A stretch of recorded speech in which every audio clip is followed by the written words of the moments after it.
In Lagos, children grow up with cautionary tales. I was never one to believe in superstitions, but growing up in Nigeria, they were hard to ignore. My grandmother had plenty of warnings to offer. Listen closely, for the forest does not forget a face. Don't whistle at night. Avoid crossroads after dark. And above all, never eat food in your dreams. Eating in a dream means someone is trying to take something from you. She'd say, her face solemn. You don't want to owe a witch anything. Never accept food in the spirit world. Once you do, you're bound to the one who fed you. It was one of those things I'd laugh about, only half listening.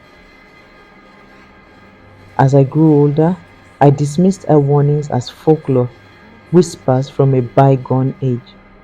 But all that changed last month. I'd had a long day, 3 classes, a lab, and a late night working on my thesis in the library. By the time I got home, I was exhausted, barely able to keep my eyes open. As soon as my head hit the pillow, I drifted off, expecting nothing but a solid night's rest. That night, I had the most vivid dream. I was sitting at my auntie's dining table, surrounded by family. The table was covered with her favorite dishes: egusi soup, jollof rice, and fried plantains. The air was thick with the smell of spices, rich and comforting.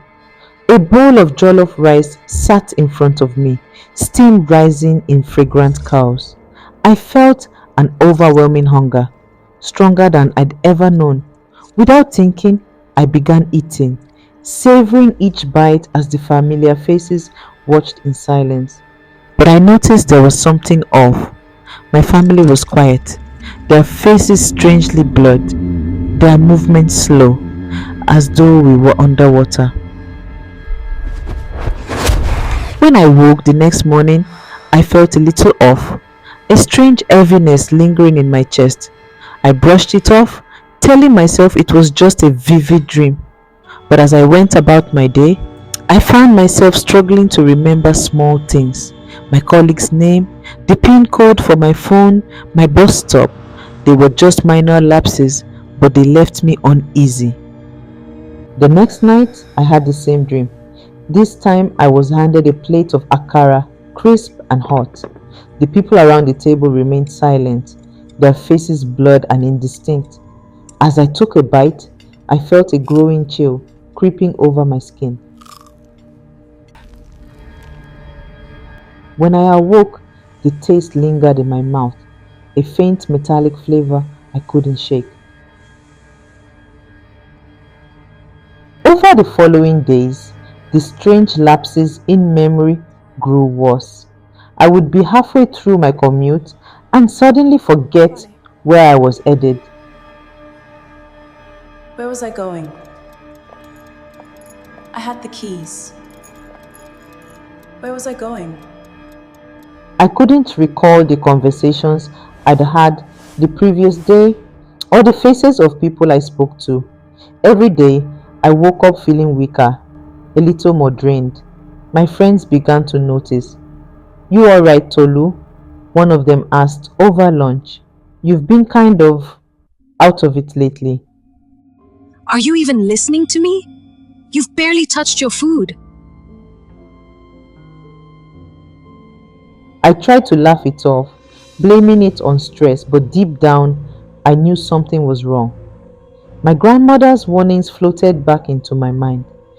Eating in a dream means someone is trying to take something from you.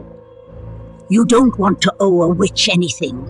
Never accept food in the spirit world. Once you do, you're bound to the one who fed you. I tried to convince myself it was all nonsense, yet the dreams persisted, each night more vivid, more consuming. In one dream, I was given a steaming bowl of pepper soup. As I ate, I felt as though the world around me was collapsing inward, everything narrowing to a single suffocating point. I could hear faint whispers, growing louder, closer, echoing in a language I couldn't understand. When I woke, my hands were trembling and a strange pressure weighed on my chest.